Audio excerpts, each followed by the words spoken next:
What's up, everybody? Welcome back to another Tuesday stream. I'm thinking this is the second stream in a row where we've been live on Tuesday rather than Monday. I'm thinking maybe Tuesday works a little bit better. At least I've had some stuff get scheduled on Mondays. A lot of other people stream on Mondays. Tuesday might be cool, and we can call it Tactical Tuesdays, maybe Tyranid Tuesdays, Tortoise Tuesdays. I don't know, something. I think Tuesday works pretty well. Let me know down in the chat, everybody, if you like the Tuesday streams. I'm not only live over here, though. For those who don't know, I do stream over on Twitch. Twitch.tv/tacticaltortoisetv. I was literally live there about an hour ago playing some games, and I've been live basically every weekday straight. So it's been a good time playing lots of games with Tyranids, and that's one of the reasons that I'm streaming today, to talk about the billion games with Tyranids that I played. I spent basically the entire last week playtesting different Tyranid lists, and that's what we're here to talk about today. Took my favorite one out of the lot to a tournament this weekend. Did pretty well, and so, yeah, we're going to talk about it. Thanks, everybody in the chat, for coming hanging out. Got almost about 50 people in there. Hot damn! What's up, everybody? How's it going? Hope everyone's had a good weekend. Is ready for a good old week of Warhammer, and yeah, it's good stuff. So the kind of impetus for all this list building is that I'm registered to play in a grand tournament in 2 weeks, a week and a half from now or so. And they did make a ruling on the Harridan. They said the Harridan cannot operate on a short or a long table or shallow deployment if it extends over the edge of the deployment zone. That was basically a special rule for, I guess, the league that the Grand Tournament's part of. Had basically house ruled the large model FAQ. So unfortunately, and they also didn't post missions ahead of time. So I don't know if we're playing any of those shallow long table edge missions. Obviously, we could riverboat gamble a little bit, just get in there and see if we don't hit any of them, and then we get full power Harry Dan. But I elected to start playing with some other lists that weren't just Harridan lists. Because, to be fair, I basically played like nothing but Harry Dan since Octarius came out. And so I was trying to find some different lists to play without Harry Dan. I played a couple of them on the lead up. A couple of weeks ago, I put some games in to try to play some more mid-range, multi-hive guard stuff. Was really not having any success. But now that I'm, basically a full week of tournament practice game grinding in, I've come to a list that I think is pretty cool. So that's what we're going to talk about today. Now, I played most of the different archetypes that we talked about in last week's stream, where I rated all the Tyranid archetypes. We played double hive guard. We played a mid-range single hive guard. We played not necessarily Gantt carpet. I did play a 32 Hormigaunt list. I built a couple that were up to 60 Hormigaunts, but I haven't played them yet. That might be next on the docket. I do have a barbed Hyrule list I really like, but I don't have, this is for an in-person tournament, and I don't have access to triple barbed Hyrule right now. So at least I won't by, 2 weeks from now. So I think a Nidzilla list might be close to the top of the power ranking there, at least for the list that I would like to play, because it tends to be pretty terrain agnostic, and I think that we might have light terrain in this particular GT, so I was considering one of those. It's not you basically just need a place to hide your hive guard in the Nidzilla list, and the rest of the list can stand out in the open, and just use hit reduction and Maliceptor auras to keep your stuff alive from alpha strikes. It's not perfect, but it works better than a lot of other lists. But I ended up getting to a list that I was having a ton of success with, and I ended up liking a lot. I essentially took, I started with sort of a mid-range list with double Gene Stealers, Devourer Termagants, a big Hive Guard unit, and a couple Hive Tyrants and some other utility units and stuff like that. Ended up shaving some units and cutting stuff down, and I had about a 200-point slot in the list that I had really nothing to put in there. I thought about an Exocrine. We've talked about some of the weird rules surrounding Exocrines in past streams, so I wasn't super comfortable playing an Exocrine, and I was playing around with the Trigon, stuff like that, and I ended up just putting a mini unit of Hive Guard in there. We got a 5-man unit of Hive Guard alongside the 6-man unit of Hive Guard. So I I ended up with a double Hive Guard variety. So basically a classic sort of Hive Guard castle. And I'm not the most happy about playing double Hive Guard, but it ended up being, at least for out of the list that I was playtesting, being the one that performed the best. So that's what we were gonna be talking about. So yeah, that's what I ended up registering for this tournament, and is the current front runner of the list I was gonna play. Now, what I ended up doing is I don't know if my Telestrator's open, chat. I apologize. Let me get that going. There it is. So, what I ended up playing, like I mentioned before, I had Devourer Termagants, and I bought out the full unit. I have the full 30 Devourer Termagants, and I have some extras if we want to run multiple Devourer Termagants.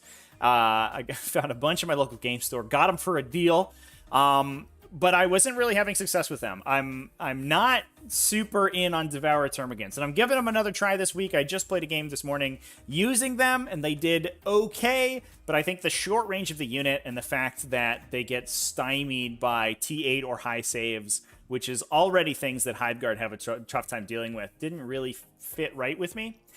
So I ended up actually axing them for 2 units of Hormigons instead. So essentially, you can get the list, by the way, in the chat.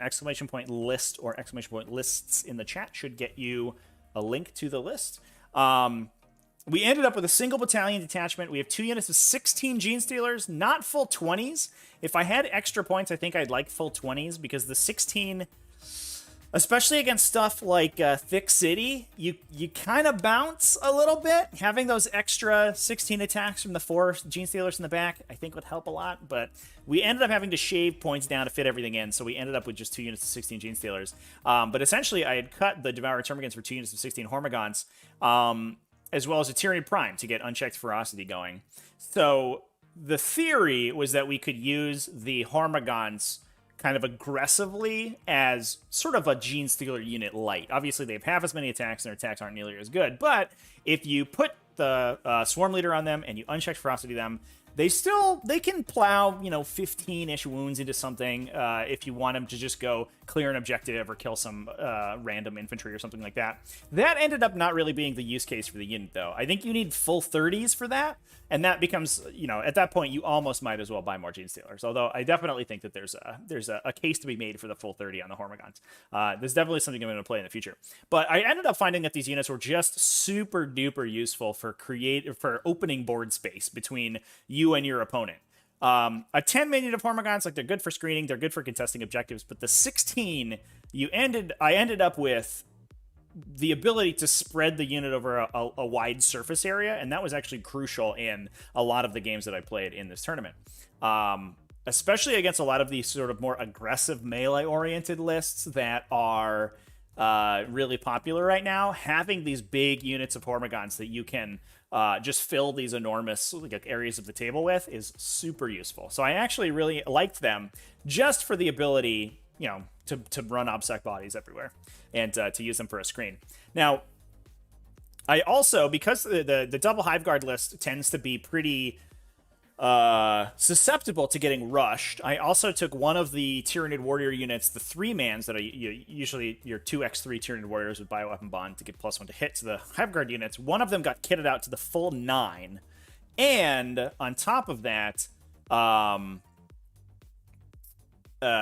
enhanced resistance. So it's the big 9-man, pretty cheap with Bioweapon Bonds. It comes out to 168 points. Tyranid Warrior unit, super duper tanky, especially in High Fleet Leviathan. So they have the 6 was damage ignore on top of ignoring AP 1 and 2.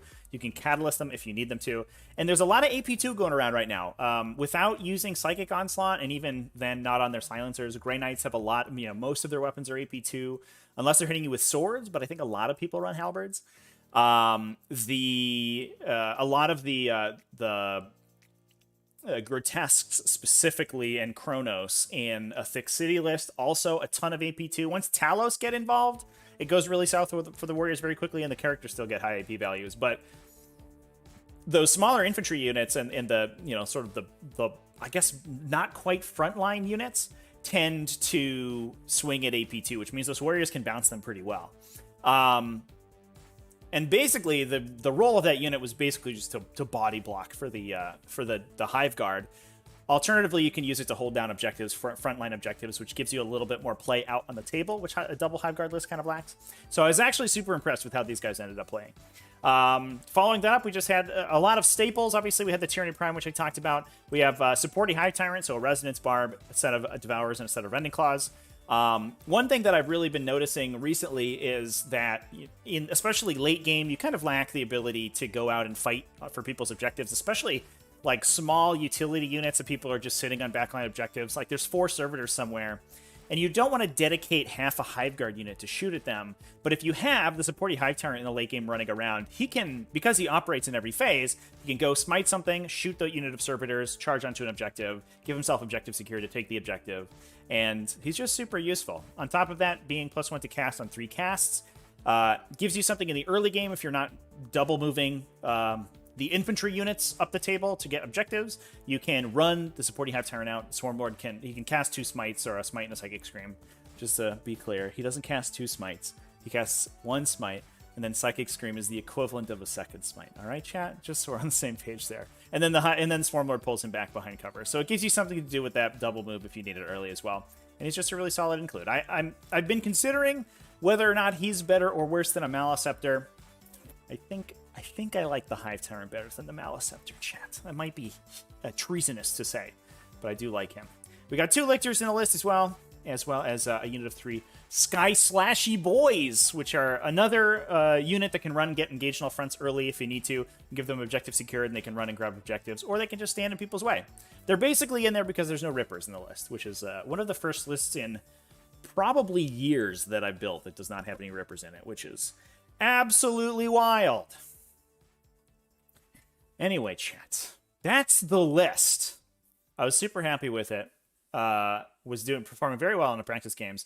So let's talk about this tournament that I went to over the weekend. This is not a table that I played on. That's one I got erroneously matched up into. Here's the table that I played on, though. Let's give that a little rotate. There it is. Round 1, I was up against Necrons. My opponent's name was Casey, and I've actually played him in a tournament several times before. I think the first video I played a Harridan in, I played Casey in the tournament finals for that, and it was an absolutely sick game. He plays a lot of really unique Necron lists, and especially melee-oriented Necron lists, which is not really something you see too often. Well, that's not true. He plays melee-oriented Necron lists that are not Eternal Conquerors. He plays a lot of Novak and a little bit of Mefrit Necrons as well, which always makes the games very interesting, and his list in this time was very cool. I'm going to pull up his list real quick just to talk about it so that I don't misspeak. But essentially, he was using the new core keyword that a lot of Necron units have gotten into, basically just do super cool stuff with destroyers and flayed ones. So it was a 100% Novak list, obviously alongside the Silent King, who's going to be a Saracen. That was bringing 2 units of Cryptothralls just for backline objective holding. Illuminor Seraz, who has the ability to buff up the... it used to be any... it is any core unit, but now that it works on the Destroyers and the Canoptic Race, that's a pretty big deal.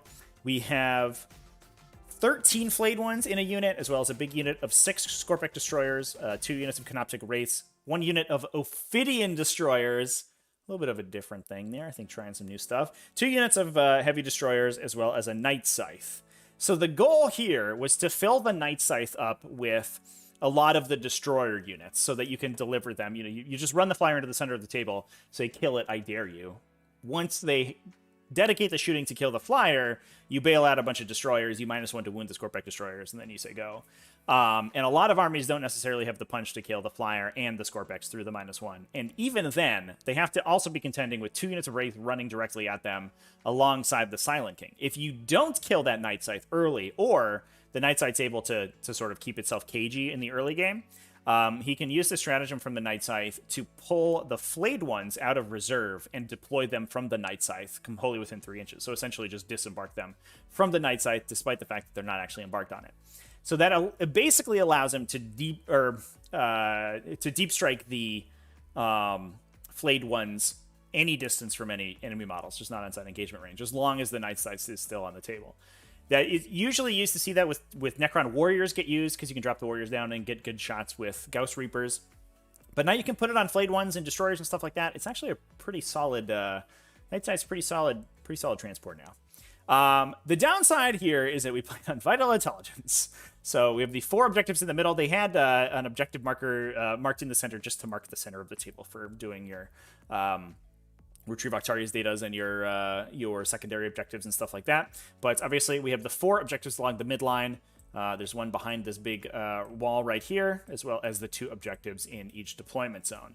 It has Vital Intelligence as locking objectives, so if you hold the objective at the start of your turn, then you hold it until your opponent takes it from you. And it has domination scoring, so you have to be you have to hold 2 objectives to score 5 points and 3 to score 10.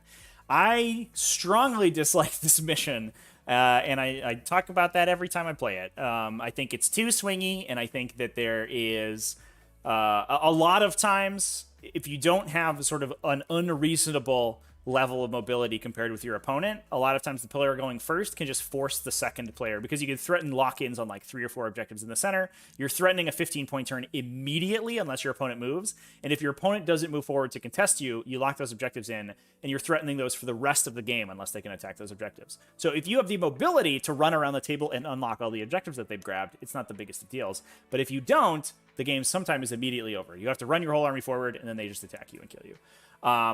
This mission's very bad. Unfortunately for me, I went second. Fortunately for me, I think the matchup was pretty good, specifically for the type of Tyranid list that I was playing right here. So my opponent went first. He was able to run, so essentially, this is actually going to be the bottom of my first turn, but he ran the Night Scythe over to this area of the table just to threaten a Flayed One charge into the bunker turn 2. He also had the 2 units of Wraiths grabbing these 2 objectives over here. He had a unit of Cryptothralls. You can see, I kind of see them in the back there, grabbing this objective. This one was fortunately clear for me. Fortunately, I have these 2 units of Hormagaunts, chat. So the Hormagaunts were able to run out. We basically completed the screen. We ran the Sky Slasher Swarms over to touch this objective, so we had 1 in the back just in case. And then the Hormagaunts ran out. They had, because my opponent had no objective secured models in his entire army, because everything was Destroyers and everything was Novak, nothing was Eternal Conquerors. All I had to do was get 1 Hormagaunt onto each of these objectives to unlock it from my opponent. So I had a Hormagaunt who's chained in the back there to contest that objective. We also did an interesting thing where, because the Night Scythe was here, we ringed it with Hormagaunts to make the disembark, if I ended up killing it, a lot more difficult.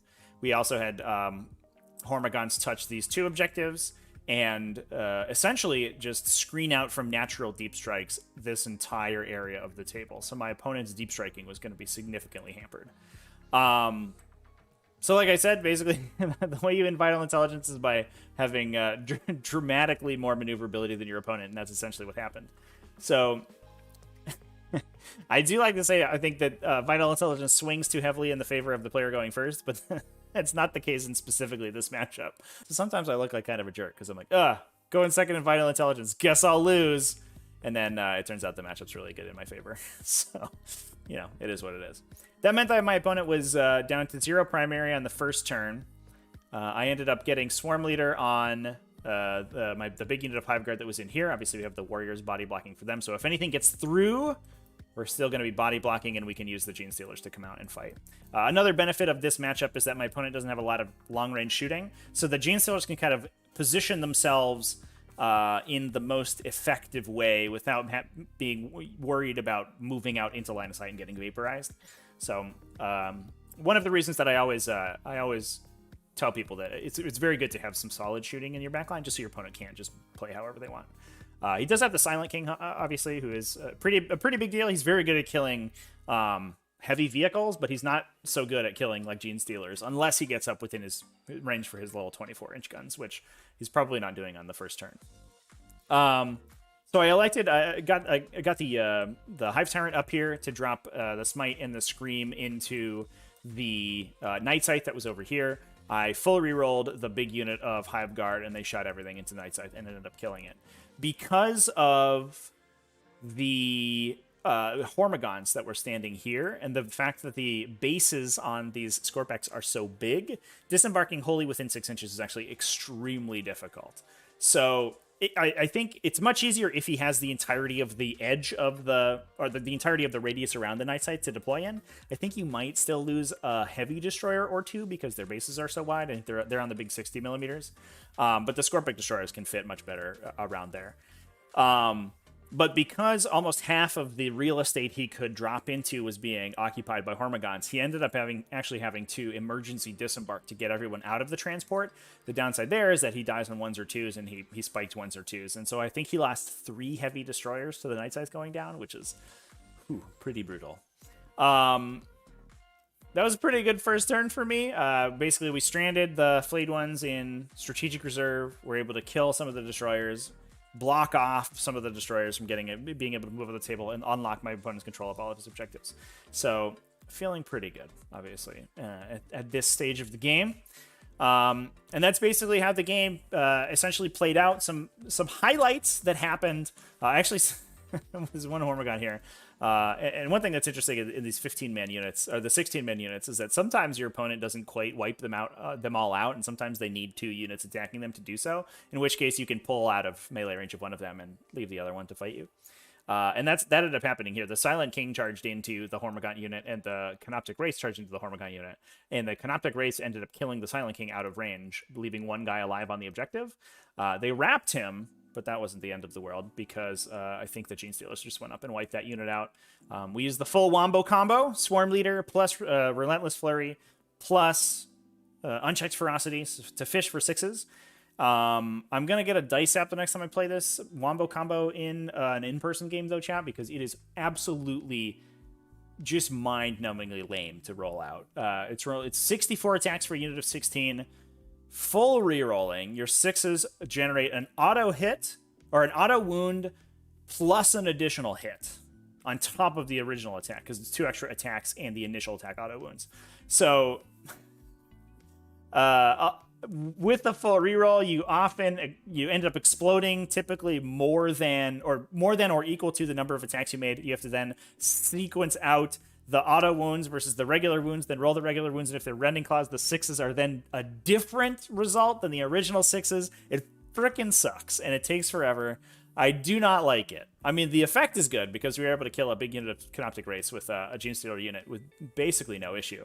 But, man, is it pretty rough to roll out entirely. We moved out the Gene Stealer unit or the Warrior unit to body block more for the Hive Guard. I think I might have lost a Hive Guard to... No, I think all the Hive Guard are there. But one thing that did happen was my opponent's shooting into the Hive Tyrant over here ended up just flubbing super hard. He basically, consistently, between Saris's gun, he has got a D6 damage laser cannon, basically, as well as the... what do you call these guys? The little obelisks? The Maniers? That's what they're called. The Maniers off of the Silent King ended up flubbing super, super hardcore. He did Catalyst himself pretty often, but my opponent would either roll, roll 1s to hit or 1s or 2s to wound multiple times in a row. So I think the Hive Tyrant ended up taking 7 or 8 damage over the course of the game, but he probably should have died before the end of the game and ended up tanking a little bit longer than was really reasonable to expect.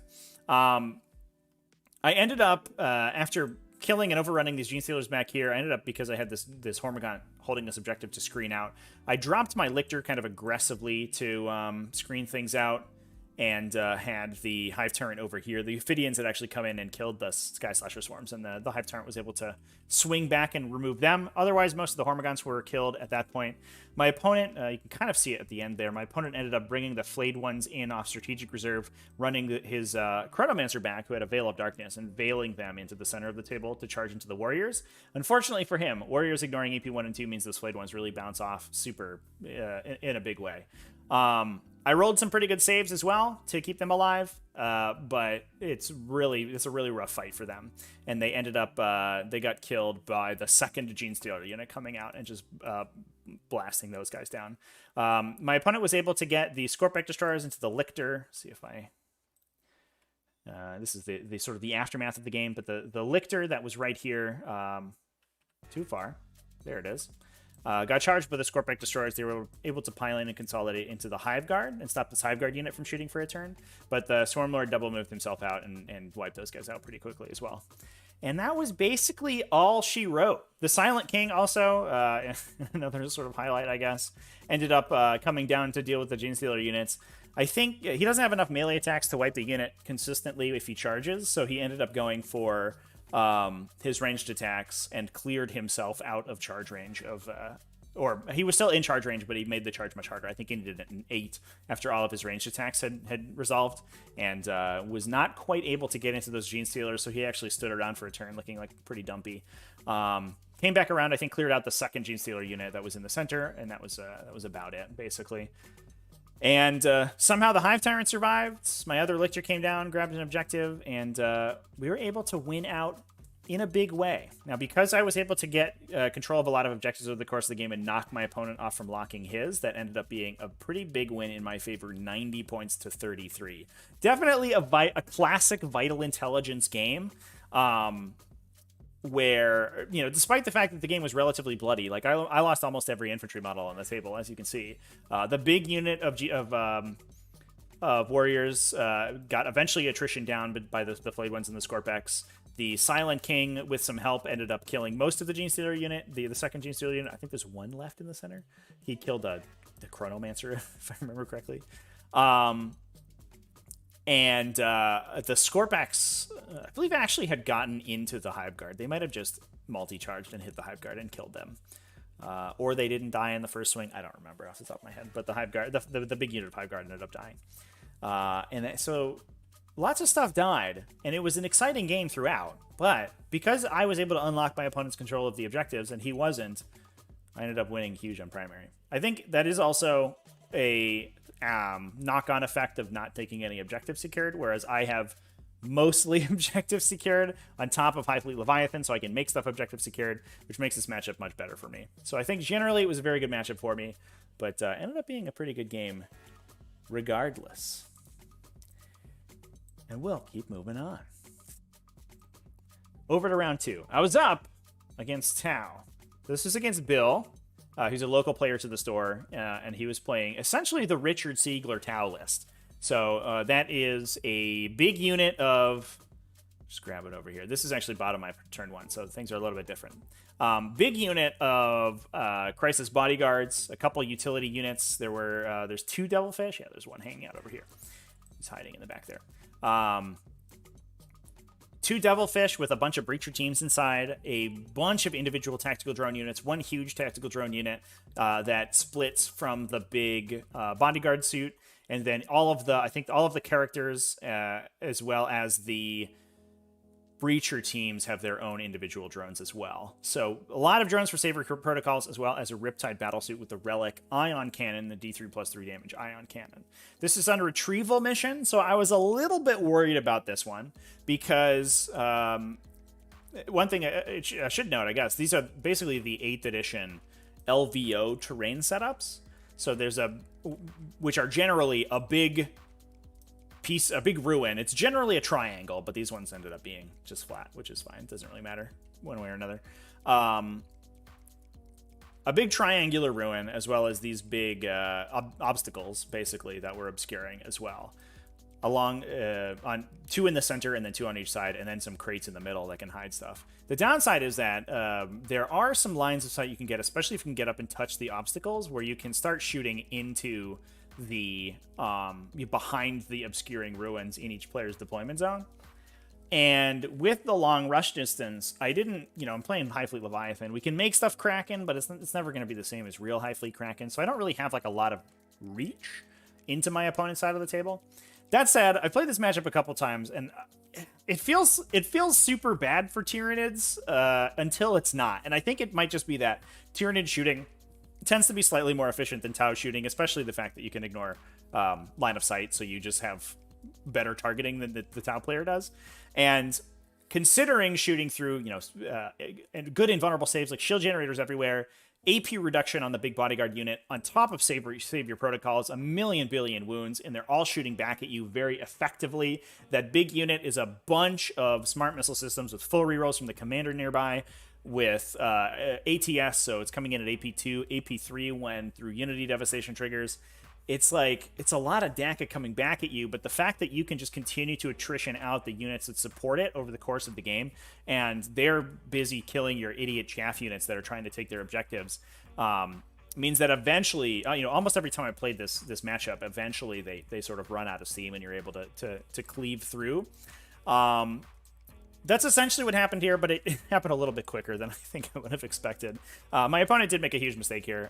In my opinion, it was a huge mistake. He said that he wanted to play a little bit more aggressively to try to get into the Hive Guard unit, which I definitely appreciate is certainly a consideration. But he had his Riptide towed into the dense terrain right here, alongside the 2 drones that detach from the Riptide when it deploys. And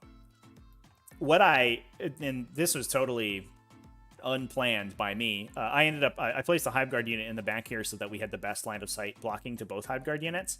And then we rolled off. I won the roll to go first. I ended up, I think I swapped the Hive Tyrant or maybe the Gene Stealer unit into the back and then pulled the second Hive Guard unit, the 5-man Hive Guard unit, into the front with the strategic adaptation redeploy. So I was able to get both Hive Guard units sort of on target turn 1. But what I realized immediately after I had redeployed is that the entire big Hive Guard unit that I deployed kind of in the front of the building was in range of the Riptide that was in the dense cover here. And I was like, well, I guess we'll just take that shot and see what happens, because shooting at this big unit, he's on a 2+ save on the Iridium Armor battlesuits and ignoring AP 1 and 2, which means that a Hive Guard unit basically does nothing against those guys. You're literally better off shooting the tactical drones so that later on in the game, when you start getting more meaty melee stuff into that unit, they actually do some damage. And that's what I did, actually. The second Hive Guard unit just fired into tactical drones to kill them. But this big Hive Guard unit got all the buffs, got Swarm Leader, Relentless Flurry, Puzzle to hit from bioweapon bonds, double tapped into the Riptide, and just killed it. So that was pretty easy. It is what it is. He only had his 2 standard tactical drones, and I think if there was a big mistake in that, you can play the Riptide a little bit more aggressively, but what you need to do is chain this unit out, or reposition position these guys such that they can save your protocols to the Riptide, because if you can't do that, the Riptide's just going to get focused down. And so through the savior protocols, he doesn't get his 3+ invulnerable save on the first turn because he hasn't activated his Nova reactor yet, so it's just saving on 4+. I spiked my wound rolls a little bit. The hit rolls are usually pretty good because you typically, you are almost guaranteed to convert more hit rolls than you rolled. You should hit 13 or 14 times with rerolls and exploding 6s hitting on 2s. My wound rolls were pretty solid. We were able to get through the savior protocols. We were able to get through the 2 savior protocols he had, the 4+ armor save, and eventually just gank that guy with the double tap, and that was a pretty big deal. From there, that's the biggest threat to both the Hive Guard, because he's very fast, and he has the ability with that Nova Reactor to move, and then in the charge phase move again. So if he gets all of the drones in range to save your protocols to himself, then he can just jet across the table and put immense amounts of threats into the Hive Guard castle, and that's very scary. He's also the only thing on the table that really threatens the Warrior Brick, and every time I play this matchup, this Warrior Brick ends up... I don't know how I keep playing Tau when I have the Warrior Brick in my list. I guess I don't always. Sometimes I play other stuff. But the Warrior Brick is so resilient to missile pod shooting because you can catalyst them. They're already ignoring almost all the AP of the missile pods. When they threw Unity Devastation, it ends up going through. But on top of that, Unyielding Chitin, drops about 1/3 of that damage out anyway, and you're saving on 2s or 3s, depending on whether or not you're in cover, and whether that or not they're ignoring cover. And it's just super hyper resilient to that unit. And that ended up being a big deal. My opponent had basically popped this unit out. Let's see how many pictures I took of this one. Oh, there's the Riptide. I had taken the picture a little bit late, so I took a picture of the Riptide just to show everyone. Look, here's a Riptide that I blew up. It's in the list, I swear. Here it is. Don't worry about it. Yeah, so my opponent, the bodyguard team's inside the building here, as you can see, peeking out through the windows. And I ended up getting a big advance roll on this warrior unit to grab his objective with objective secured.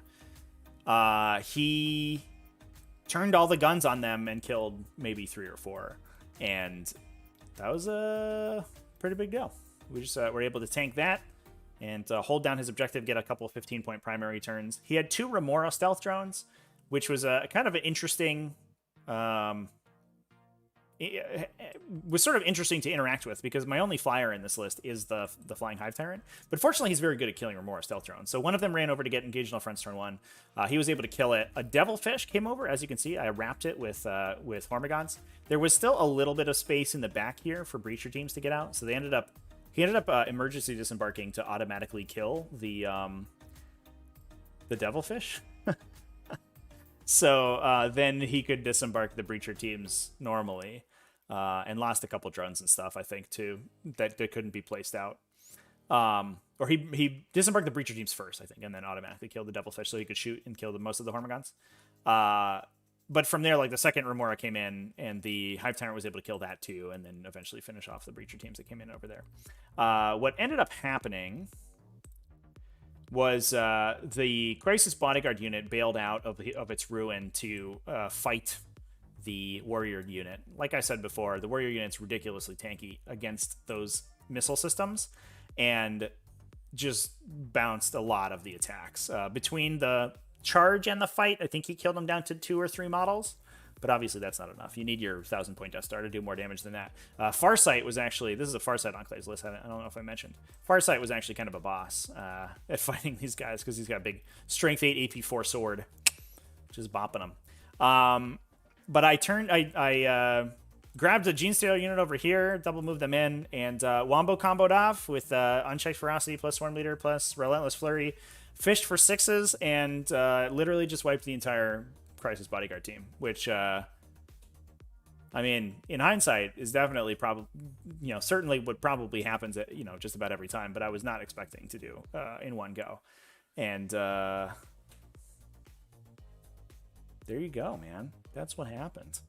So it ended up being it turned into a little bit of a bop. I think the matchups is probably more interesting than that if my opponent is able to get up aggressively, spread out his overwatches so I don't get good engages like with the Genestealer unit, and get that Riptide up aggressively with all the drones protecting it so it doesn't, in the 3+ invulnerable save, so it doesn't get killed by Hive Guard. And it's threatening to get into the castle, shoot the Hive Guard. It can wipe basically a whole unit a turn if its gun goes off. And that ended up not happening. It just died and sort of steamrolled out from there. But it was good to get the second game under my belt. That one's a little bit less exciting than the first one, but still a good game, I think. Definitely slated on the roll to go first. That ended up being a 95-51 victory to me. I do think Tau are certainly against Tyranids as well. I don't think, they're certainly not the most powerful faction. They're definitely struggling a little bit. They're a little bit behind the curve. I think a lot of their weapon damage is just a little bit too low. Once they combo all of the, once they assemble the combo of the big missile pod unit, they can do a ton of damage. But man, it just doesn't feel like, what 1,000 points of your army should probably be able to do. This was one matchup where I was sort of considering how this matchup would have played versus the Harry Dan list. And this is one matchup where I was much happier that I played the Hive Guard list versus the Harry Dan list, because I don't think Harry Dan has a good, I don't think he's very good into Tau specifically. I think that he can probably, he can do the same thing that the Hive Guard unit does, where he kills the Riptide, but I think that he doesn't have a good way of dealing with the entire bodyguard unit, especially through Savior Protocols, which is just a silver bullet to that guy shooting. And they can do a lot of damage back with their full rerolls to wound, which is a little problematic. So I was kind of glad that I played the Hive Guard list versus the Harry Dan one in this one. So that puts me on. That was a semifinals game. That puts me off to the final game. I took this picture twice for some reason. And this one was where stuff got really interesting, because we were up. Look at these guys over here. We were up against this one thick city of Drukhari. This is against Ramses, and Ramses is playing pretty an interesting version of the thick city. It's a little bit sort of off meta, I guess.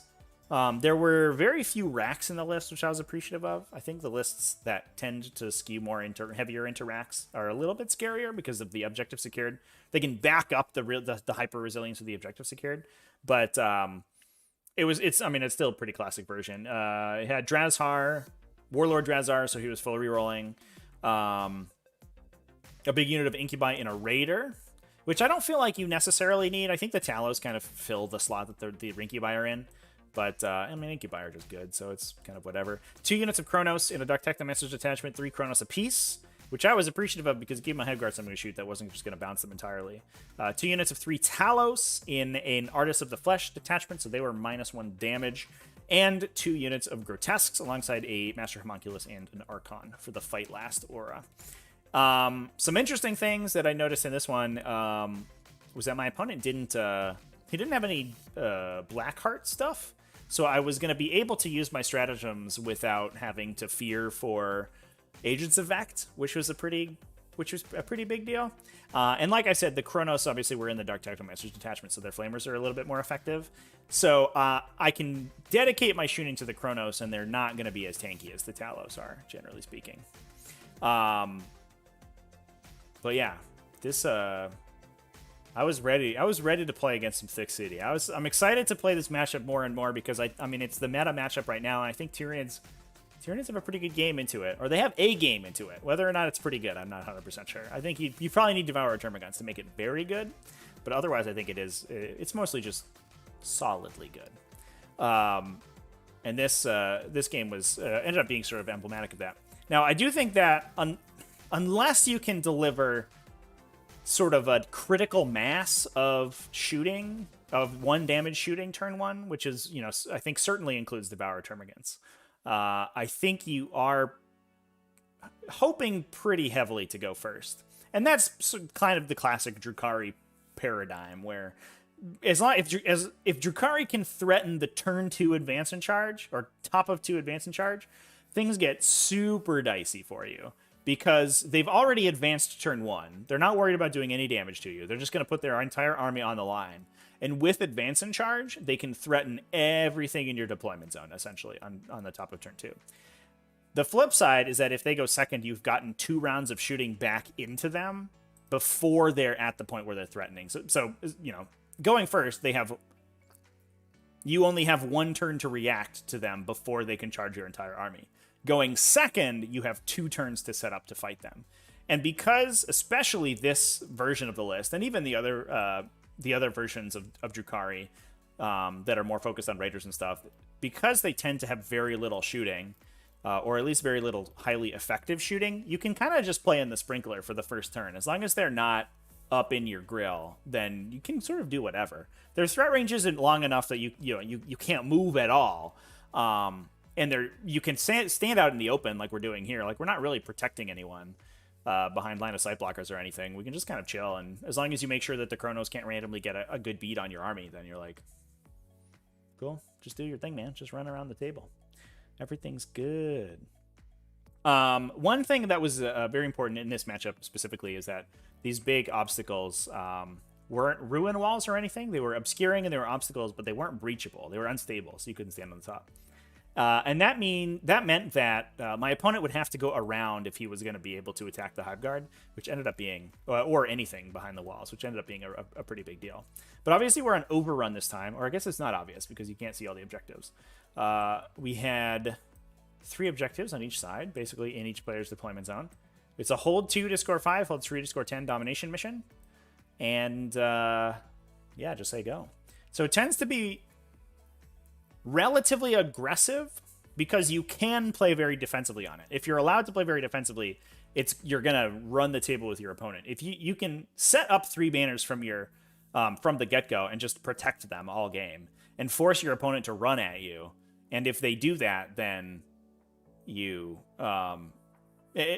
they do that, then they'll have to leave their objectives relatively unprotected, and you have multiple turns of being able to shoot at them as they cross the center of the table. The secondary objectives are actually pretty important in this one. I'm going to see if I can grab my secondary objectives here. I did end up taking the game plan to play banners and sit in the back of the table and play very defensively. I ended up taking... I took Engage on All Fronts, which I didn't absolutely love, but I figured that my Lictors would be able to grab it if his army's pushing forward towards me. I can just drop Lictors in the back line and basically hang out. I deployed one on the table, as we can see, in case I needed another unit to perform a banner action. So if my opponent was running at me and the Hormagaunts had to leave, basically, and the Warriors potentially even had to leave, I could just run that Lictor to an objective that wasn't getting a banner on it and place it. And then I also took Bring It Down, which I could score, I think, a maximum of 14 if I'd killed everything, because he had 6 monsters, or 13, because he had the 6 monsters plus the Raider. My opponent ended up taking no prisoners, which is good against the style of list I was playing. I think he gives up 14 on no prisoners if you kill everything.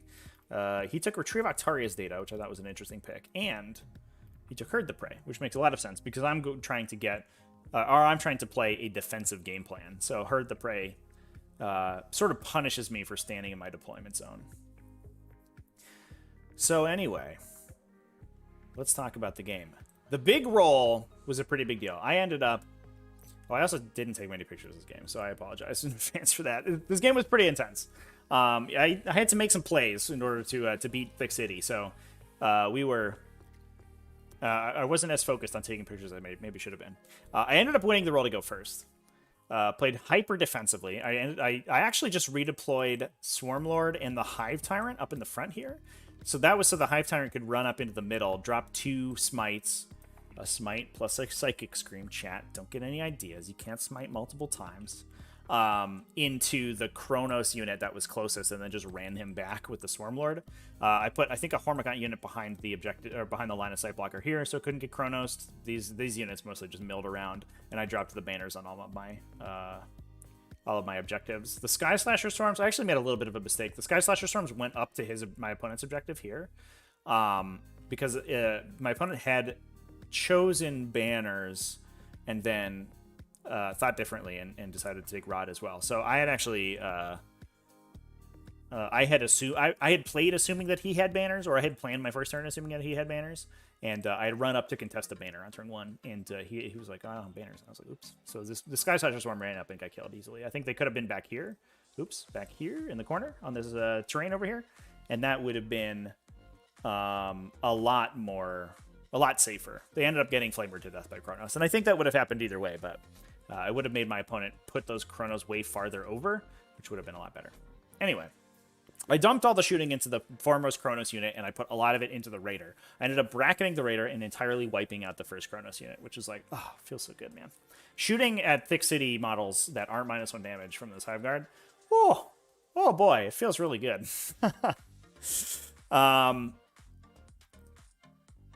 So then my opponent ran forward. He played relatively defensively, which I wasn't sure that I entirely liked. But essentially what I did, he had run the Kronos up here, and I think this was partly through his turn too, so these Kronos have moved again, but they were behind this building, and ended up killing the Ripper Swarms over here. He moved the Raider just a little bit, didn't advance it or anything, just moved it up sort of keeping in this forest for the -1 to hit. And he kept the majority of his Homunculus Coven stuff kind of bricked up in the middle here.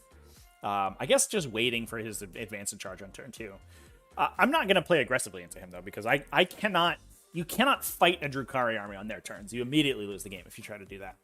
So the game plan is to just peel out what you can and play as defensively as xenomorphically possible. So I ended up doing some chicanery here. And this is kind of a knock-on effect of playing these multi-level ruins.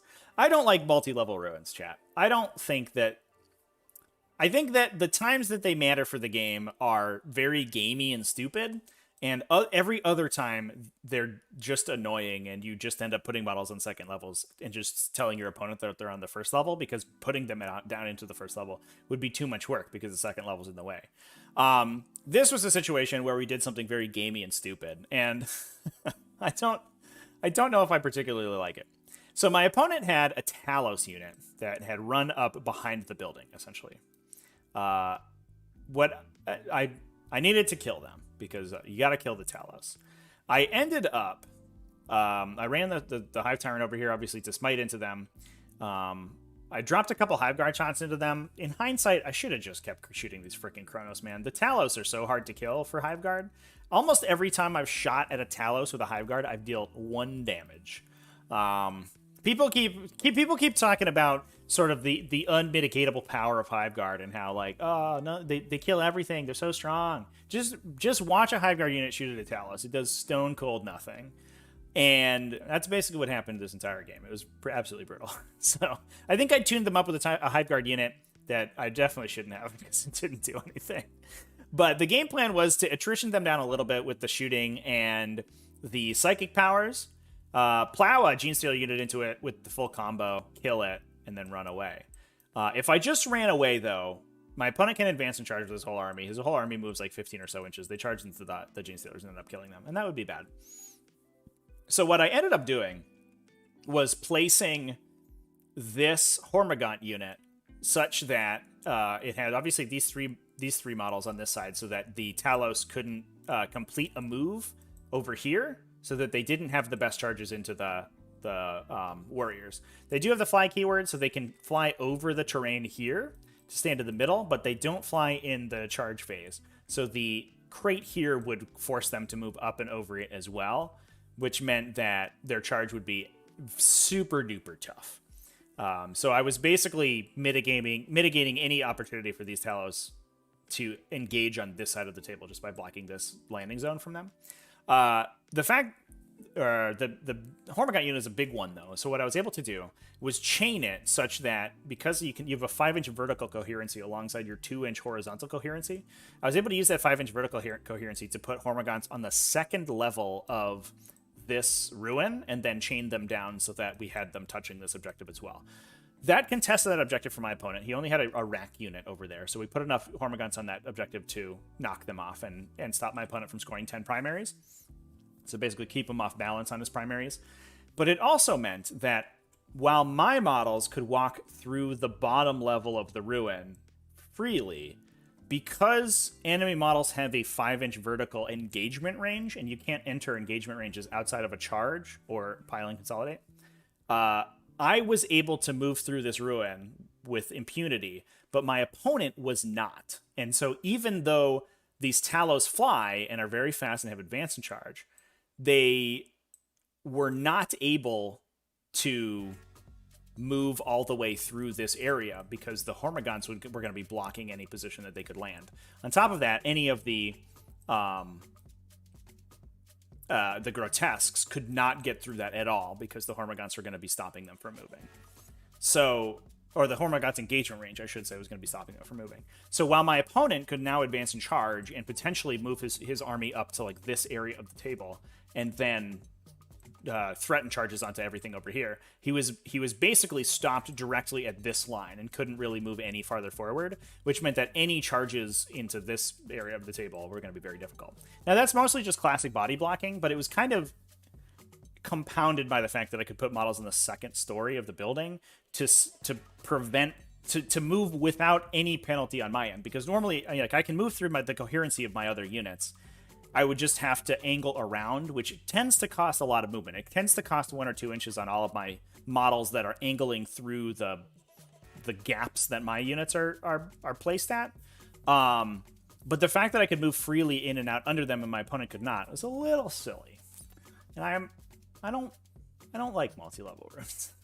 I think if I'm gonna be screening my opponent out, at least make me work for it a little bit.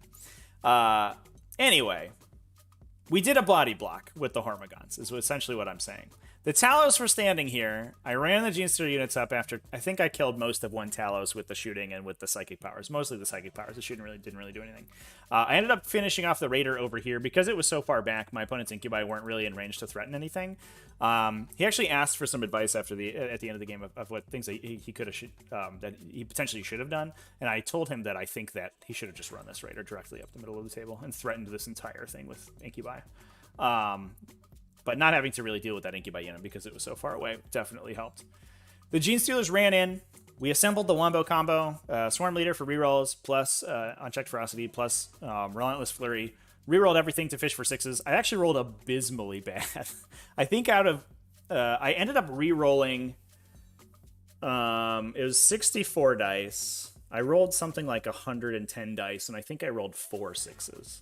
It was super bad. So we really didn't test level, but we ended up spiking the wound roll pretty well. And I was able to almost exactly wipe that Talos unit out. And then, again, because I didn't have to move around my Hormigons over here, I was able to run back through the bottom floor of the building and back to the objective over here, where I was relatively safe. Not 100% safe, as I was soon to learn, but relatively safe. I was feeling pretty good at this point. I got in a Kronos unit, I got in a Talos unit, and I'd basically just given up some Hormigons. And I'd knocked my opponent off primary. Things were looking solid. Unfortunately for me, things did not go from super well. This is actually a couple turns later, but what ended up happening is that my opponent ran these Talos over. Was able to get, I think, one... There's a Hormigon here. He was able to get one Talos, like, here, I think, was the edge of where he could go. And just had to long bomb a charge into the Gene Stealers. He ended up getting it with the unit of Talos over here. It was a 9 or a 10-inch charge to get around the wall. Yeah, he just did that. So there it is. I sort of misplayed this flank a little bit. My opponent pushed up the Kronos. Like I said before, I kept shooting the Talos to try to get rid of them, to stop them from pressuring the castle. I should have just shot these Kronos and killed them because, I don't know, they were very annoying. They were flamering stuff. I sent the Gene Stealers into them, and they killed most of the Hormigons here. They actually didn't end up wiping them out because of the Warriors giving them success damage ignore. But they sent the Gene Stealers in. I figured the Gene Stealers would kill enough that I could eventually attrition that unit to death. And flubbed the dice. I think I got interrupted in, and the Kronos somehow killed like 6 of them. And my attack roll back wasn't very good, and the Kronos ended up just killing enough that they healed themselves back to full. So it ended up being a problem on this flank, which I kind of mishandled. The Talos on this side, however, got into the Gene Stealers. His other stuff just sort of toilet bowled on the Hormigons and stood here for a turn. But the Talos got into the Gene Stealers down over here. Didn't really kill too many of them. I catalysted them in case something ended up getting through, which helped against the Ichor injectors especially, because they just deal individual mortal wounds. So I was able to blank a couple of those on the catalyst. And then, Talos don't have a ton of attacks. They're mostly about punching tanks to death, so they didn't kill too many Gene Stealers. And I elected... I'm not sure that this was the call. Obviously, all of the Tyranid offensive buffs last for a round, so I could have reassembled the Relentless Flurry combo on my opponent's turn when I swung back. At that point, I'd lost 4 Gene Stealers or something, so I was only down to 10 or 11.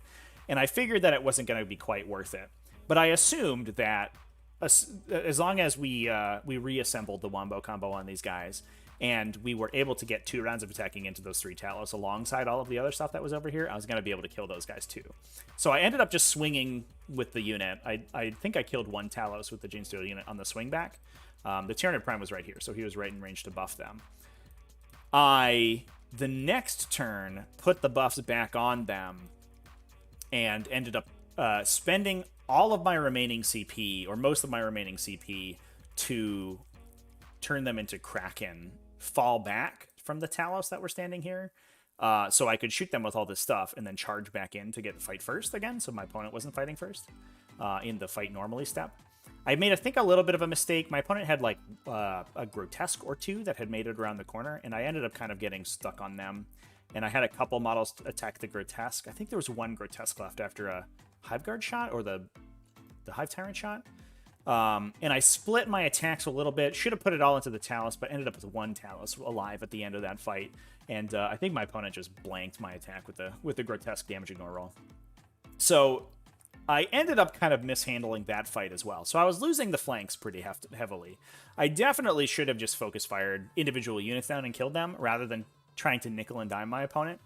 One thing that always gets me about the Thick City list is the amount of recursion that the list has. Like the Kronos' ability to heal stuff. You have the Homunculus healing people or regenerating racks. It's just a lot of stuff coming back from a list that's already very resilient. And if there's a lesson to be learned there, it's that you have to just pick a thing and remove it from the table wholesale before moving on, which is not something I did very well in this game. And so it definitely helped my opponent out. So as we can see, obviously the Tal is fighting the Gene Stealers. Here's the one grotesque that survived. this jerk over here. The Tal is fighting the Gene Stealers lived for a while. My opponent was able to get his characters in. I think the Archon got in as well. Oh yeah, you can sort of see him hiding behind the building here. And Drazhar got in on the warrior unit. I'd actually placed these guys to block any potential charges going through this direction. Drazhar ended up killing those guys. All of the characters and stuff ended up killing the most of the Gene Stealers. I think 1 or 2 survived where I was able to pull out of melee, and they were able to get me another engageable front point, essentially. I also, hilariously, I had 1 Hormigond from this unit live, where I think my opponent had he had charged a bunch of stuff in, and I was able to pull out of melee with some stuff, and I had like 1 guy live over here, and then the rest of the unit run to morale because they were out of synapse at that point. And he actually ended up running into the back and grabbing engaged on all fronts. At one point, at the end of the game, he was still alive. I think there were maybe 2 left, and they got charged by the rack unit that was back here, and they survived, and I ended up putting a banner on that objective. It was a little silly. definitely probably shouldn't have happened, but it was funny. Anyway, these Gene Stealers got absolutely slapped by all these Drukhari stuff. Drazhar killed all the warriors, and the game plan then became, how can we kill Drazhar? He's kind of a jerk. Like I said before, I put all of the Gene Stealers into the Chronos. Definitely shouldn't have done that. Should have just focused on the fights that I could make. Maybe even run the Gene Stealers away. I'm not sure. But that ended up just giving the Chronos enough to heal off of. So that was probably a minor misplay, although it did kind of toilet bowl that side of the table around the Gene Stealer unit. So my opponent... Oh, yeah, here's the Hormigons. So I think, yeah, it was 3 Hormigons, I think, ended up... What ended up happening was that there were 3 Hormigons remaining, or 4 Hormigons remaining after my opponent attacked them somehow. I think just because they got pulled out of melee. I might have double obsect them, and then they ran to the objective to contest it again. My opponent charged him with the racks, totally biffed his attack roll, left 1 alive who didn't run away, or who got into Synapse, I think, maybe, and then ended up running away to get engaged on fronts and dropping a banner. It's very stupid. Oh, sideways picture. Let's fix that. So that moved us sort of closer to the late game. And I was feeling very good at this point. I was slowly losing out on attrition. The resilience of the Drukhari army was slowly getting to me. And I was mostly burnt on CP at that point. So I didn't really have any... I couldn't like dump all the CP into Relentless Flurrying and really trying to wipe out these big units. I did end up killing Drazhar with the Swarmlord. Thank goodness. We smote him twice. The smite plus a psychic stream chat. Don't at me. And then killed him in melee. The Hive Guard turned around, actually killed an Urgul that had been standing on an objective, and I believe wiped the racks out over here so that this little guy, look at this fucking champion over here. He's very tired after all of the fighting that he's done so far, so he was taking a nap. But he ended up running over and bannering that objective. But that allowed this turn, actually, the Smashy Hive, or the supporty Hive Tyrant to move over, sack its shooting for a turn, get double moved by Swarmlord into the back line, where he took my opponent's center objective here. The subsequent turn, the subsequent turn, I think he got charged by the racks to get them back on this objective. The 2 remaining Incubi that had they cleared out a Lictor over here, and they got tagged by Hive Guard shot at one point, which almost killed them. We're holding down the objective in this corner, and the Hive Tyrant actually turned around and ended up shooting or smiting one of the units to death and then shooting the other unit to death to clear both of these backline objectives. So he actually basically just knocked my opponent off all of his primaries in the late game. Super proud of that guy. What an absolute boss. But as you can see, the Chronos and the Grotesque on the side of the table ended up killing everything and started moving over to the Tyranid warriors. I basically just assembled all the Tyranid warriors onto this objective to hold that banner for as long as possible. And fortunately for me, the Tyranid warrior versus Chronos matchup is very good for those warriors. They ended up just tanking the shot from the Dark Technomancer Flamers. Because you can unyielding chitin them, the Dark Technomancers doesn't do anything, and they're only AP 2, so you're biffing the AP value on your armor save and just making a bunch of saves. So the Kronos ended up essentially sandbagging on this unit, but my opponent ended up slowly winning the fight over here. I think he eventually killed Swarmlord with the characters. Oh no, just kidding. That's a total lie. Swarmlord definitely survived. The characters actually turned around and went for the Hive Guard. So I believe he got a Grotesque into the Hive Guard. Yep, he got the Archon all the way around to get this Hive Guard unit, and he ended up killing the Tyranid Prime who was standing on the objective with the Homunculus. Because this wall was such a big obstacle, though, my opponent basically couldn't engage the Hive Guard through it. So he had to make the decision between trying to kill the Hive Guard and taking the objective, or versus just taking the objective and standing on it and getting shot by the Hive Guard. He ended up trying to kill the Hive Guard and didn't end up wiping them out. They actually tanked for a relatively long time. One Grotesque is like, they have a lot of attacks and it's 2 damage, which is pretty good, and he was killing some Hive Guard for sure. But both the Homunculus or the Archon, I should say, just by himself, is just strength 4, so he's winning Hive Guard on 5s, which is a little tough for him. And then even then, he had a Djinn Blade, so he was 3 damage, but they have a 6+ damage ignore when they're near the Synapse, so sometimes they just tanked his attacks wholesale. And the Homunculus just has a bunch of 1 damage attacks, so he wasn't doing too much to them either. So the Hive Guard are actually relatively tanky against these particular profiles. In an effort to kill my warriors on this side, my opponent had actually fall back and charged, I believe, the Talos that was over here and charged into the warriors. He had activated the Kronos first and killed 1 warrior that was on 1 wound, and used that to respawn a Talos, which could then fight the warriors, which killed a lot of the warriors. I think 1 guy had taken 2 wounds or so from the Flamer shooting, and then they were able to finish off with a melee attack. They got 1 melee attack through the warrior armor save, and he exactly died to respawn a Talos. I had to psychic the Talos to death, I think, and then get a big charge roll, basically Swarmlord double moving himself over, using my last remaining CP to what's the word? Do that thing. Voracious Appetite, to reroll my wounds to kill the Talos and clear the threat of losing this banner on the bottom of round 5. So basically, my opponent was looking at that point to grab points, to grab primary points to basically just increase his final placement, because we were at a stage where I had denied enough primary points from him that he wasn't going to be able to make up the difference.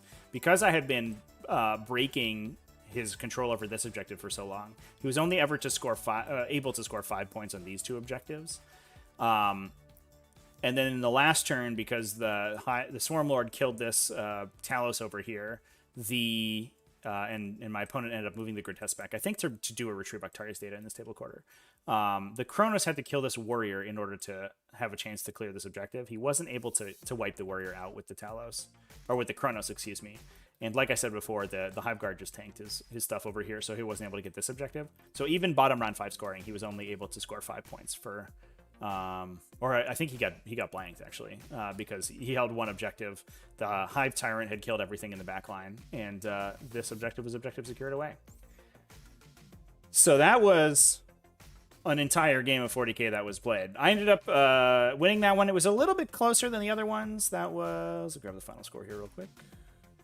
That was 50-76, but definitely my opponent was only able to score a maximum of 10 points on primary. I didn't score massively on primary. I did lose a bunch. I got 30.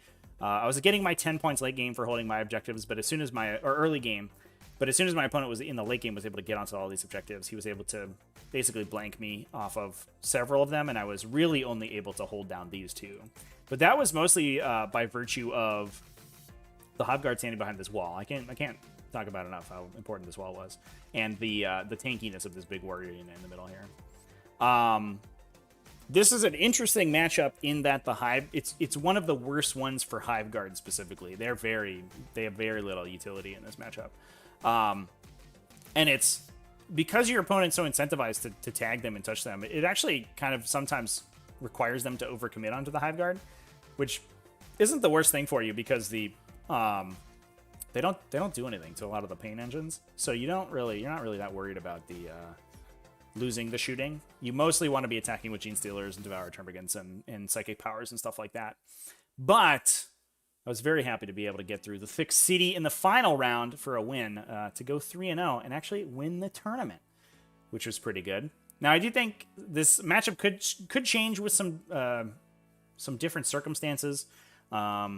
If this terrain isn't here, I don't know if that necessarily like changes the matchup drastically. It just makes it much easier for my opponent if he doesn't have to deal with this like kind of big thing. And not a lot of tournaments have these. Like I said before, the tournament was basing this off the old LVO layout, and I don't know if they continue to use this style of terrain feature. It's a bit of a weird one, so I'm not 100% sure about that.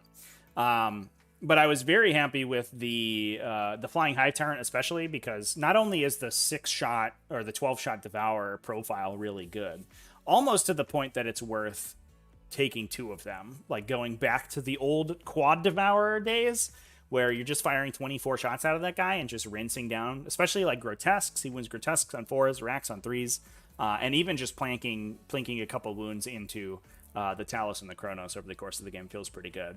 The Rending Claws are very good, so I don't know if I would do that, but it definitely is worth considering. But just the ability to run into the backline and just fight all of my opponent's little utility units back here that I don't necessarily have like Gene Stealers to deal with is super useful. And this game is one of the ones that have kind of sold me on the Flying Hive Tyrant in this style of matchup. But also going first is a pretty big deal in this matchup. Unless you have maybe a long table edge deployment where your opponent, you can hide a lot of your stuff and your body blocks are a little bit more effective. Going first is a very big deal because the advance in charge is going to turn on in turn 2 from the Drukhari player. And so letting them be in a central position when that advance in charge turns on is a much bigger deal. I also wonder how well the double Hive Guard variety of this list works into lists that aren't as heavy into these Chronos.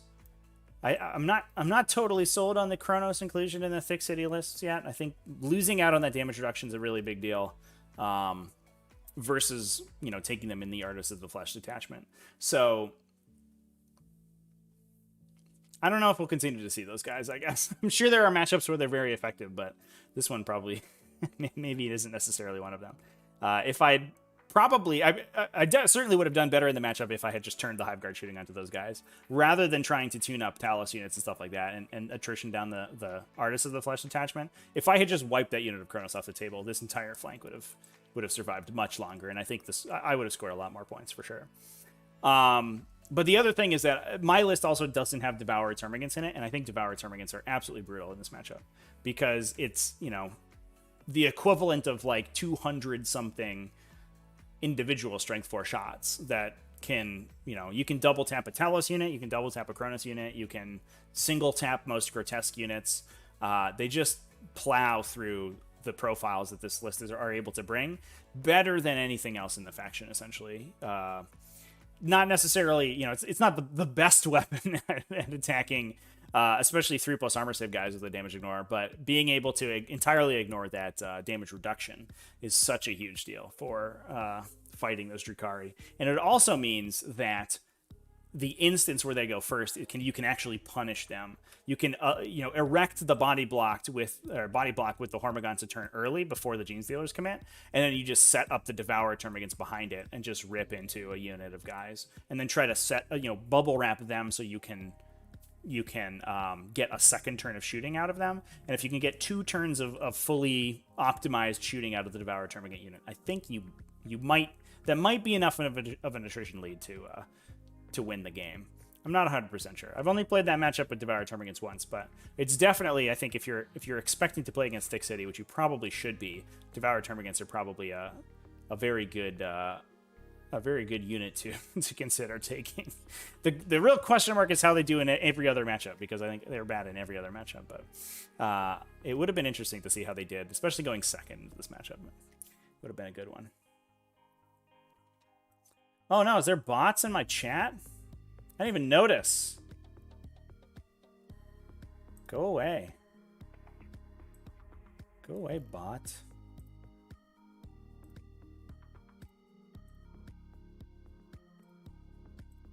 Let's get rid of those real quick.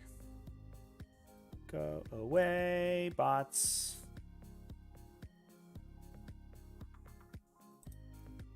Okay. They should be gone. I apologize, everybody. That's unfortunate. Well, we got rid of them. Woo. All right, chats. But that is the entirety of my games from the tournament. Oh, I also downloaded this picture. I didn't even realize. I took this of. It's actually up on the shelf over there. That's Harry Dan with his buddies, sitting on the shelf watching Hiveguard take all the glory. Anyway, this was the after many games of experimentation, the best game I could, or the best list, or I don't want to say the best list, the best performing list that I was able to pull out. I'm definitely still going to be playtesting over on Twitch for the rest of the week, and before I decide on which list I'm actually going to take to this big tournament next week. But yeah, I think this one's very solid, and I was very impressed, especially by the level of maneuverability it had. Was especially with the big Hormigaunt units in it. I think those most impressed me out of everything that I played. And actually playing earlier today with less Hormigaunt units and more Devourer Termagants, I was like, if I had another unit of Hormigants, I think this game's probably much easier. So really, I've just been sold on Hormigants hardcore. I don't think I'm going to be playing any more games today, chat. But I will definitely be live tomorrow for quite a bit of time. So I'll be live then, but I don't think today. But we'll go back through chat. If anybody has any questions or comments, go ahead and throw them in chat. We'll do some discussion, I guess. Michael asks, how do I think the list would do against Dark Angel, Deathwing, Skew with like 40 Terminators? Well, I think the Gene Stealers are pretty good against those guys. Because they have an AP value, so unless it's a Storm Shield, and even then the Acid Mobs will eat through the Storm Shield pretty well.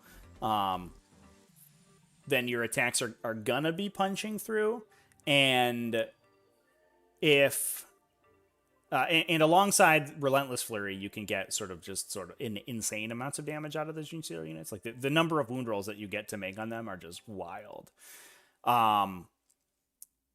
So I think the Gene Stealer units definitely help in that matchup. The Smites as well are very good. You have in this list, it's only 3. There's a universe, I think, where there's a Maleceptor in this list as well, and you can get 4 Smites out every turn. And that starts to really eat into a lot of those Deathwing Terminator lists. And unless your opponent brings a lot of Psychic Defense, which is being taken less more recently, then that's absolutely brutal for those guys, and you can kill them. Otherwise, yeah, you're just like shooting Hiveguard into them and hoping for the best. And, fortunately, while they are very resilient to Hiveguard, they also don't close on Hiveguard very quickly. So you just shoot them for the entirety of the game. As long as you target the units that aren't going to get regenerated by the Apothecary, you can slowly kill them. How does Harry listed up to no lictors plus new secondaries? The bot's back. Brandon Carver, thanks for the super chat. Motherfucker.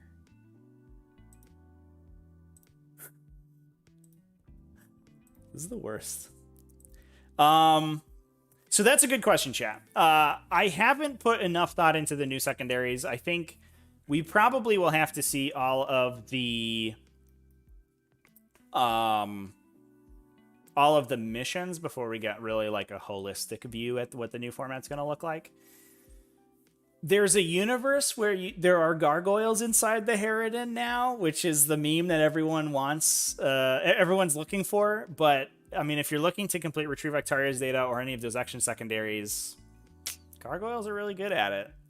It just sucks that they cost twice as many points as a Lictor. And especially gargoyles that you can deploy from a model, because the range that you reach that action completion is super duper far. Like they drop 3 inches, then they walk 12, then they walk another 12 potentially with a metabolic overdrive. So it's 25 inches from wherever the Harridan is at the start of the turn, which means they can rot in almost any table quarter. I actually, now that I've been playing Hormagaunts, I actually kind of like the Yeah, there will probably also be points changes, chat. That is an interesting question because we're expecting an MFM update in January, but it sounds like it's going to be a new chapter approved. So I guess like there will be a new MFM with a new chapter approved. But I don't know if we've ever had this level of errata to the existing book without a new book coming out. So, I don't know. I think I know we got the big FAQ points changes from Drukhari and Adeptus Mechanicus in the data slate update. So it might, which were just rebalance changes. So I don't know if we're getting a whole new book or not. I don't know. It's very exciting. 200 extra points I didn't toss in a Horus specs. I know. Cardinal Sin chat. Should have put a Horus specs in there.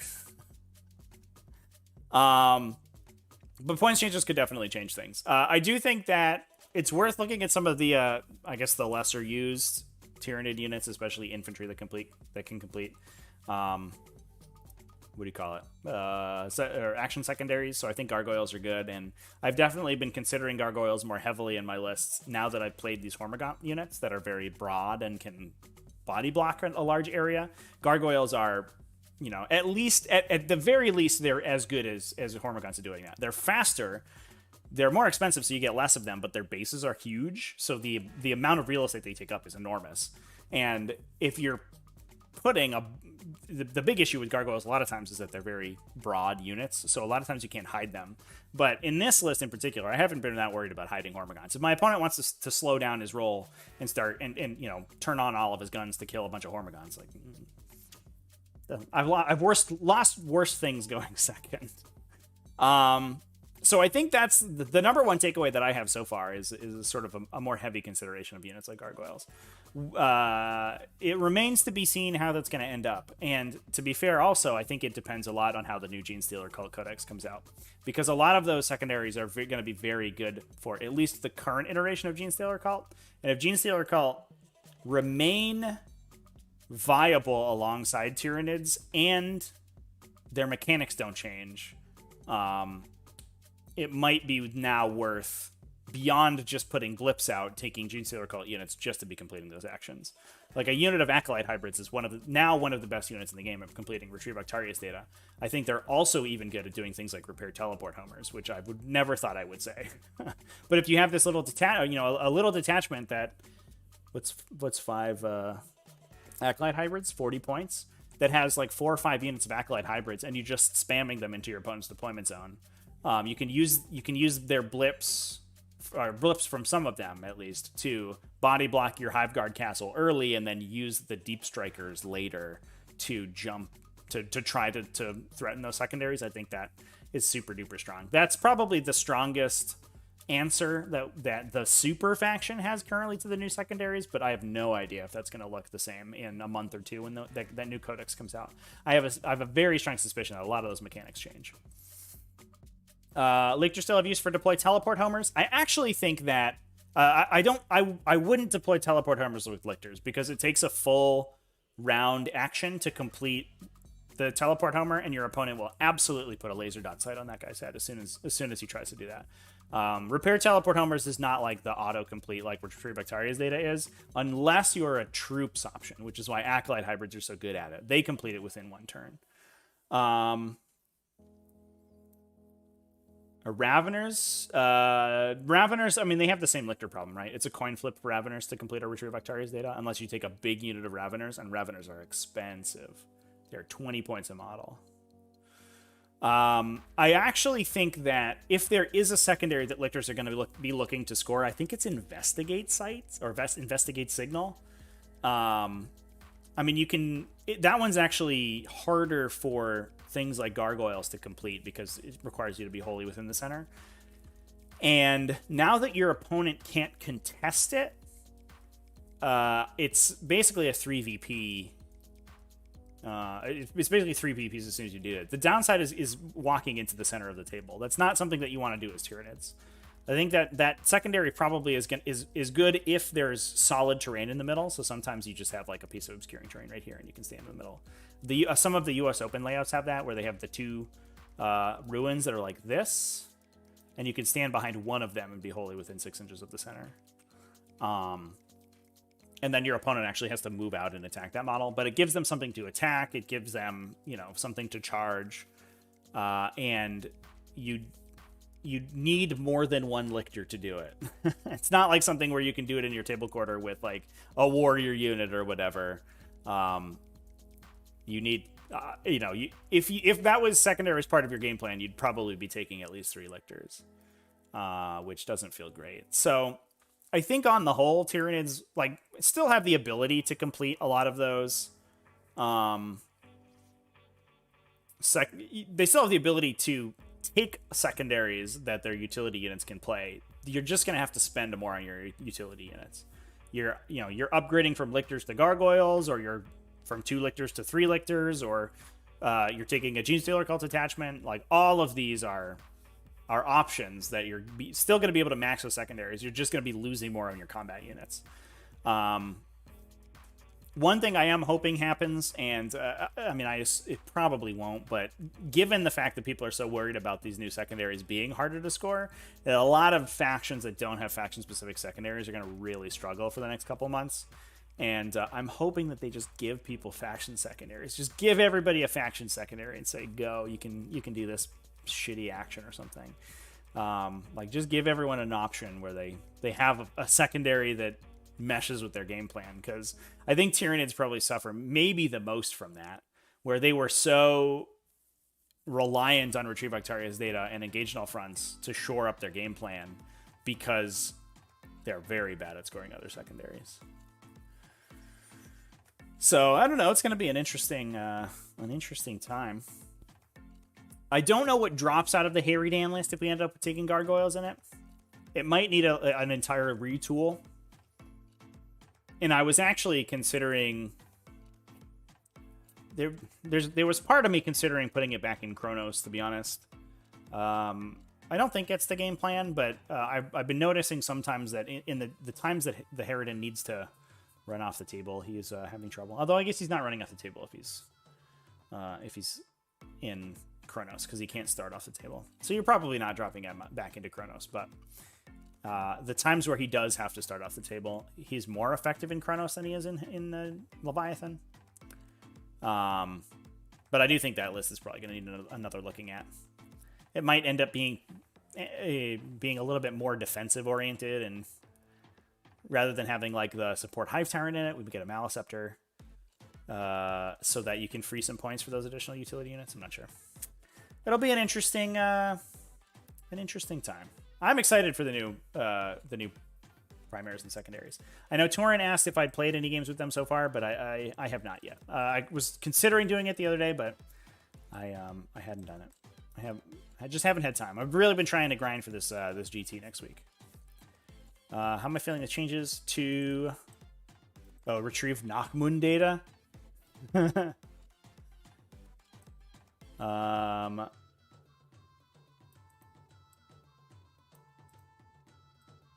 Will I substitute for DTH? Oh, deploy teleport hammers. Yeah, Tyranids are not going to be good at deploy teleport hammers, I don't think, unless Acolyte Hybrid Straight stay the same, and then I think they'll be okay. Can Hormagaunts do the same thing as Gargoyles? No. Because they don't... I'm actually going to look at Gargoyles real quick. Gargoyles Deep Strike, right? I know all of the other winged boys do. Yeah, they do. They actually set up Clinging to a Harridan. You get a Harridan even in games without bringing a Harridan. So the difference is that Gargoyles can Deep Strike, which isn't always great because their unit is so broad that they're very easy to screen out. But it's good to have the option. And Gargoyles are much faster, significantly faster than Hormagaunts. They also can actually start inside the Harridan.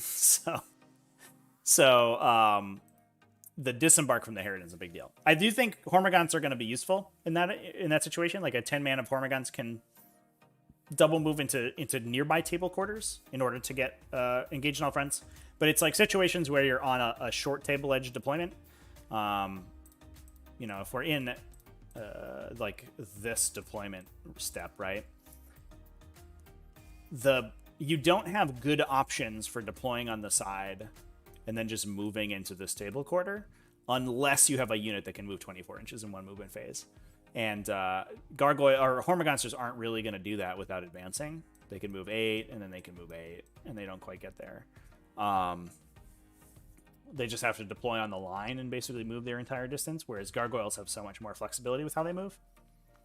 So I think Gargoyles are better at it than Hormagaunts, but I think Hormagaunts are a good stand-in anyway.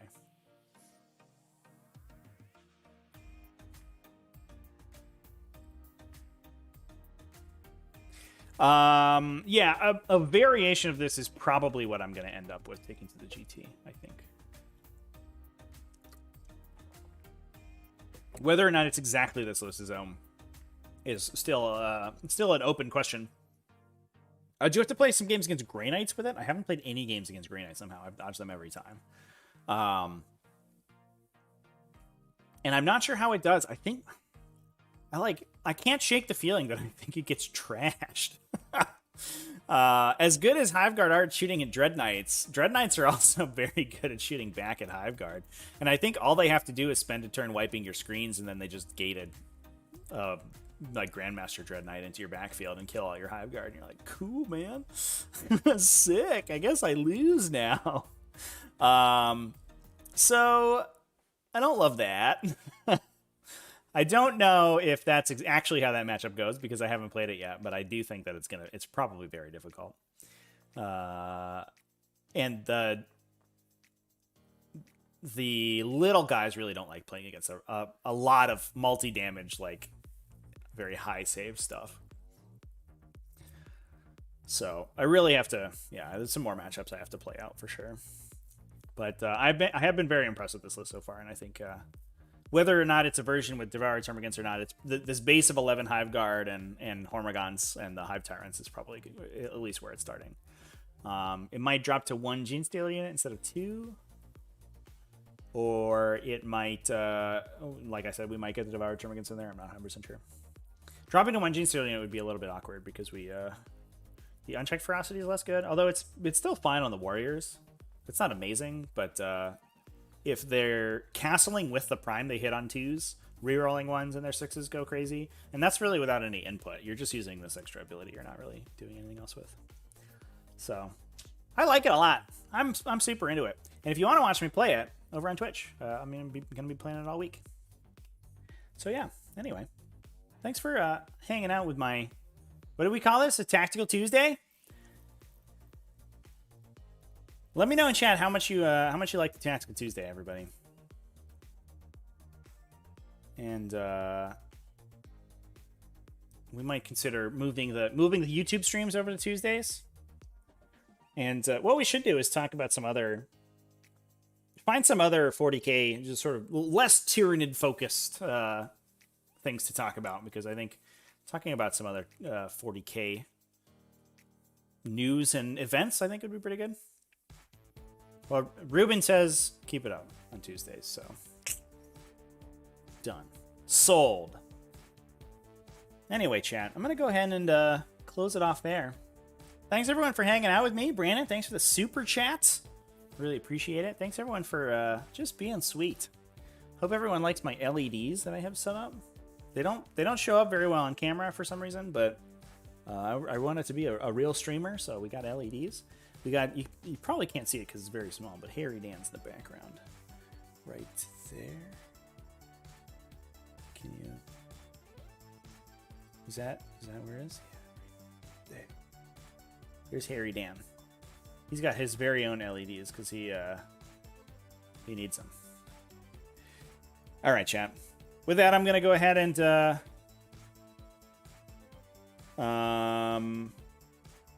close it off. Brandon Carver. Last one in the middle of painting a Maliceptor. Am I off on it? I haven't loved it in the games I've played. I've wanted to put one back in the list, but it's very difficult to fit. I have a really tough time fitting. Basically, it's a question between the support tyrant or the Maleceptor, basically. And so far, the support tyrant has been absolutely crucial in a lot of my games. And the Maleceptor, I don't know if it will necessarily be. One list that I would certainly consider it in is one with only one warrior squad and Devourer Termagants. So if you replace a warrior squad with the Devourer Termagants, like you replace this big warrior squad essentially with the Termagants, then you're down a bioweapon bond, and it's gonna be relatively, it's mathematically similar to a bioweapon bond on a Hiveguard unit, or even those Devourer Termagants. So if you need to open that slot, the troop slot, which is really one of the contentions I found with this list, is allocating those 6 troop slots. We're really back to the day in 8th edition. We were at this point where you took your Hiveguard units and maybe Exocrines, and then the rest of your list was troops and HQs, and we're right there back to it. I wish we could take. There was a point in 8th edition where I actually created a brigade and played it for a while, so I could just unlock additional slots for these HQs and troops. And it's we're basically right back there. So the 2 instances where I would take it were basically is if you are out of other synaptic links, if you don't have any other units of synaptic links and that synaptic link slot's open, then I would take it. Or where you don't have the support Hive Tyrant, essentially. And there's a universe where the Maleceptor fits back in. He's like sort of B tier on my tier list though. Putting Termagants and Hive Tyrants and stuff like that are definitely on the higher in my list of what's the word? Things that you want to do? Priorities is the word. Idiot. Who let me stream live? That's crazy. All right, everyone. I'm gonna go ahead and pop off, everyone. Thanks everyone for watching. Remember to keep it classy, folks, and have happy war games.